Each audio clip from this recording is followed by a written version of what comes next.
Welcome to the Solo Promoter Podcast, the podcast that is one guy talking about tabletop pro wrestling and fighting games, including Filsinger Games, Legends of Wrestling, Champions of the Galaxy, Go Fight Pal, The Squared Circle, and much more. Formerly the Filsinger Games Fan Podcast. Now, it's important to know that this show is not affiliated with any gaming company or their subsidiaries. Welcome to the show. My name is Grant Pachoco. It is a pleasure to have you here. And as we like to do, we want to start off this show by giving a special shout out to the Golden Circle channel members. If you would like to support this show and the other fun content at solopromoter.com, go on over to solopromoter.com and click on the join button. Now, I am told this definitely works via desktop if you're using a web browser and you go to solopromoter.com. I am now also told that it works via Android, so you can go use your Android device. I don't know if it works on iOS. I have not seen it, but if it does, more power to you. And thank you to all the Golden Circle channel members for just helping make this whole thing go. Well, let's talk about the latest news from around everywhere. And we are going to start with maybe the most controversial news of recent weeks as far as Filsinger Games go. And that was the announcement of Sarsaparilla, the Ice Cream Girl. Sarsaparilla, the Ice Cream Girl, is a card that is going to be in the Secret History Female Warriors GWF Game Edition that is coming out. And this was a very interesting reveal.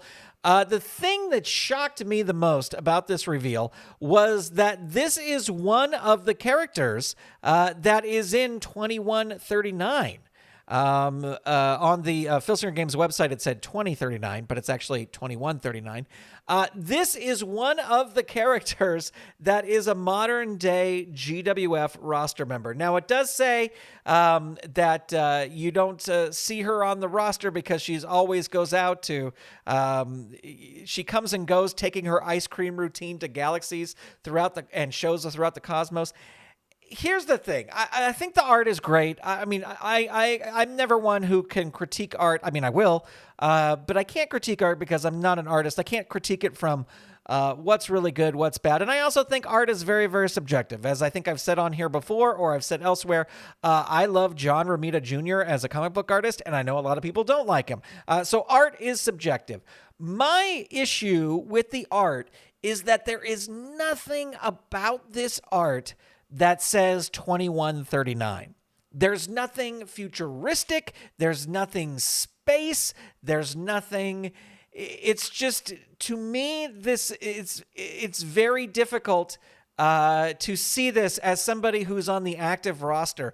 And it could even be as little as if the buildings in the background of the art were futuristic buildings. I would buy that. And I understand that there's some card art, like Shane's card art, the close-up of him, I believe his first card. There was nothing really futuristic about that. But the sort of design on his shirt was something that we hadn't seen before. So I just think if there's something in the art that we haven't seen before, that makes it a little bit futuristic to me. For example, if Sarsaparilla, the Ice Cream Girl, had, sorry, Stu, green skin, or what's the in the Marvel movies, there's the Collector, and the woman who helps him has like kind of weird pink skin or purple skin or whatever, or Gamora has green skin. Well, she has green skin. So, but if the skin color was different, I go, okay, that's an alien. And I know that this is supposed to be a throwback. That's what it said, is like she's a throwback character, but even a throwback character in 2139 would have modern things around them, or just something modern about it. So again, the artwork doesn't really scream 2139 for me. I'm excited, interested, curious. There's a dry cleaner that's near my house, and they always put up inspirational signs, on their marquee. And right now it says, "Be curious, not judgmental." So I'm very curious about Sarsaparilla, the ice cream girl, and how she fits into 2139. I guess we will find out soon. I did pre-order it, so we will see how that goes.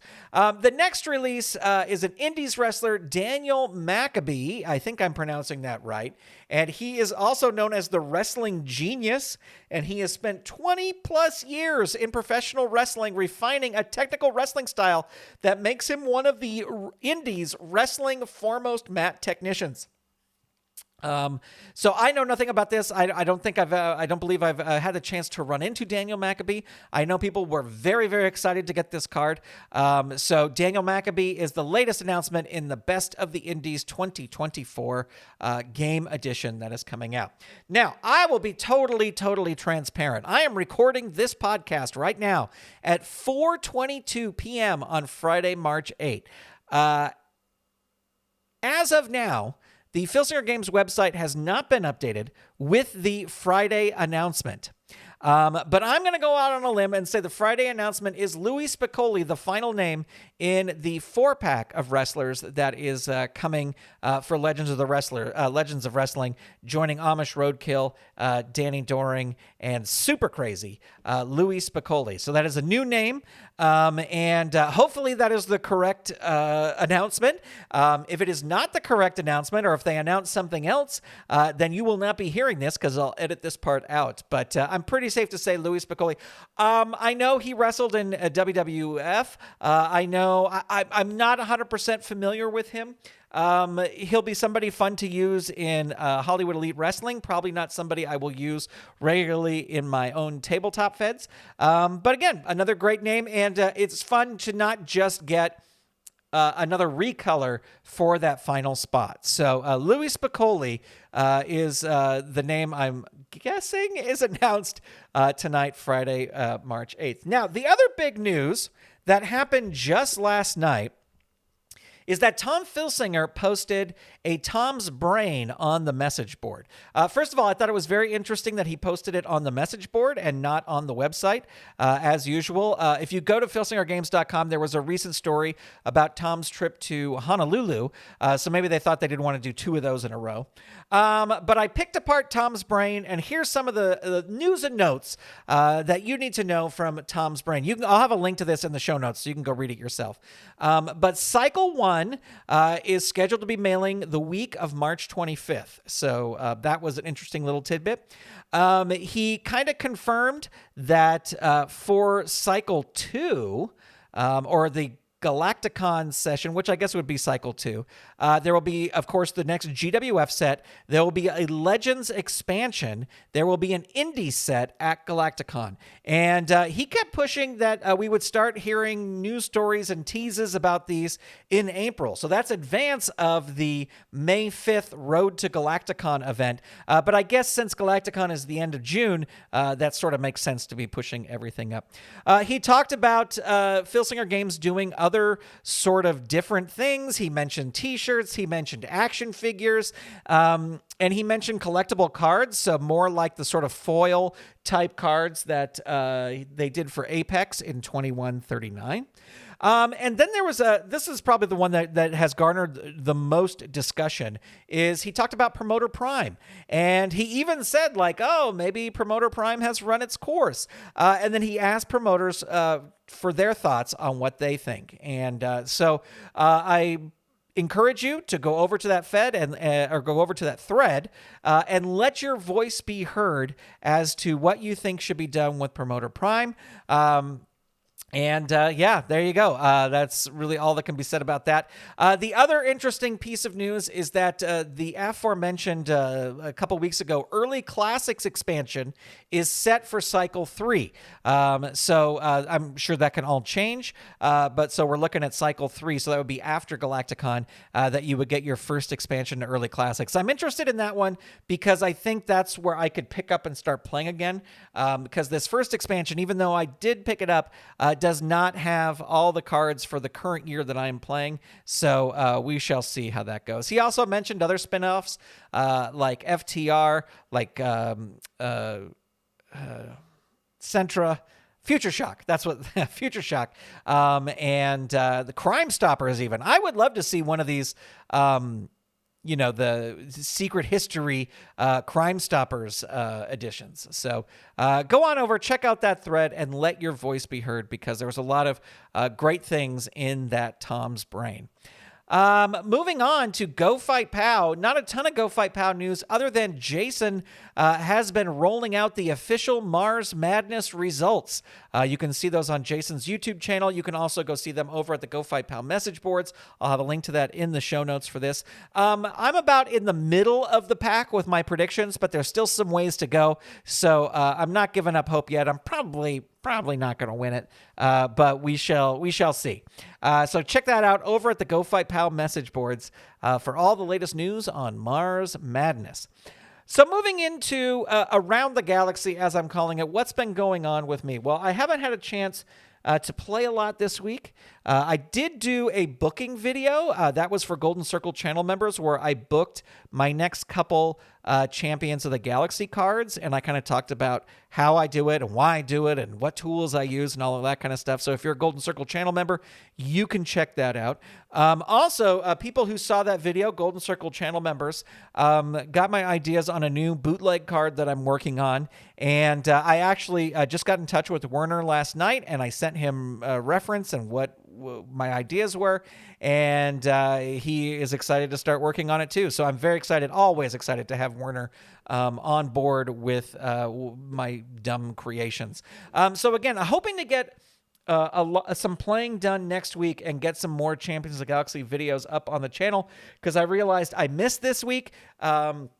So sorry about that, but hopefully we will get up there. I'm also very, very much itching to get back to Legends, so we will see that happening very, very soon as well.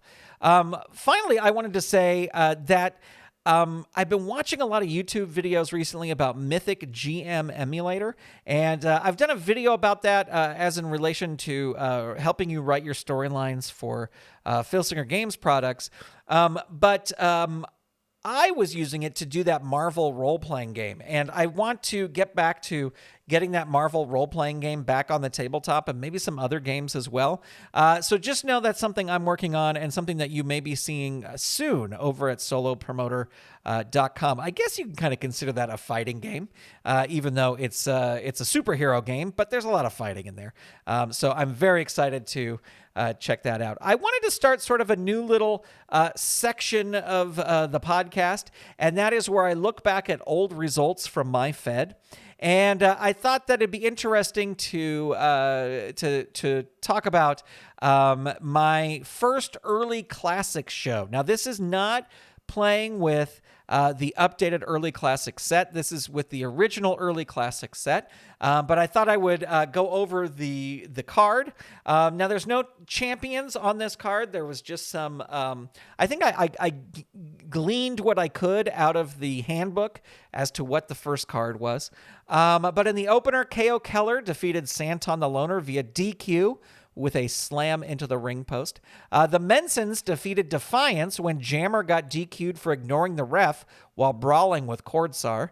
Torin Kalem defeated Rick and Prince with a submission with Kalem's grip. That's the beginning of Torin Kalem's dominant reign in my early classics Fed. Paladin Power defeated the Cross Currents when Moonstrike hit Thetis with the Paladin drop. Torpor defeated Commander Sam with a pinfall after a brainbuster. And in the main event, Dorado Sundown defeated the Guardians via pinfall when Blacklash hit Morpheus with Rustler's Stampede. So that was my very first early classics card. It's not the first Champions of the Galaxy card I ever played, but I thought it would be fun to look back at that first card. And as we go on here, I will pick other cards from my past to talk about here on the podcast. So finally, I always like to have a discussion topic, and here's a discussion topic that came up in the Filsinger Games Promoters Facebook group. A promoter, and I should have looked up his name, and I did not, but a promoter posted about rolling out a match, and it just kind of, the match, you know how this happens. The match got stuck on like level 2, just back and forth, level 2, level 2, level 2, and then pop up to level 1. And nobody was getting any pins on anybody. And so the promoter was just kind of saying, what do you do in those situations? Now, I responded and I said, well, there's a lot of promoters, and I think even Tom has mentioned that he does this, where he will say, if this match doesn't end in the next 10 or 20 or 30 or whatever number you want, if this match doesn't end in that number of moves, it will be a draw. And then that's a great way to kind of recalibrate. You end the match, you can rebook a rematch, or you can change it up a little bit, and it can help you with the storyline and all that kind of stuff. So, it's a way to do that. It's a way to, end a match that is not going anywhere. And a lot of people had different things. Some people say, I keep going until there's a winner. And that is definitely a way to do it. And I think for most of my Champions of the Galaxy Legends of Wrestling career, that's what I did. I just keep going till it ends. I just keep going until it is over. But it just brought me to this point. There's a lot of people who say, don't keep reading a book you don't like. And I think that we as promoters can kind of borrow from that and just say, don't keep rolling out a match you don't like. We've said this again and again and again and again on this podcast. This is a game. It is supposed to be fun. If you are not having fun, do not do it. There is no promoter police who are going to come knock down your door if you say, you know what? I don't like how this match is going. I'm just not going to stay it.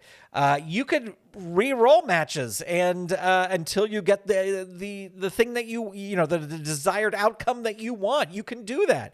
There are no police that are going to tell you to do that, at least not yet. So don't keep rolling out a match you don't like. You can end the match. You can rebook it, make it a tag match later on, make it a special stipulation match like I talked about last time. If it's the first time two guys are meeting, put them in a cosmic cage. Who cares? No one cares. As long as you're having fun, then you should have fun. So that's basically the end of my rant here today. Hey, I'd like to invite you to join the Filsinger Games fan Discord. You can do that by going to bit.ly, that's bit.ly/FGF Discord. Go on over there, join up on the Discord, and join the discussion. There's a lot of fun discussion that happens over there throughout the week. And it's not something where if you miss a day, there's all of a sudden 100 messages and you can't catch up. It's totally not like that. It is pretty chill, and there's areas to discuss whatever you want to discuss, even other games and just pro wrestling and whatever. So again, that's bit.ly, bit.ly/FGF Discord. That link will be in the show notes. Well, that's going to do it for right now. If you have a topic you'd like the show to cover, you can leave it in the comments. And make sure to subscribe or follow wherever you are listening to this. You can check out my personal feds at gwfpromoter.com and lowpromoter.com. The theme song is American Guy by Throwing Toasters, used by permission and available on Apple Music, Spotify, and anywhere you get your music. This podcast is not affiliated in any way with any game company or their subsidiaries. It's purely for entertainment purposes. This episode is copyright 2024 Saturday Morning Media, Grant Pachoco, executive producer, www.saturdaymorningmedia.com.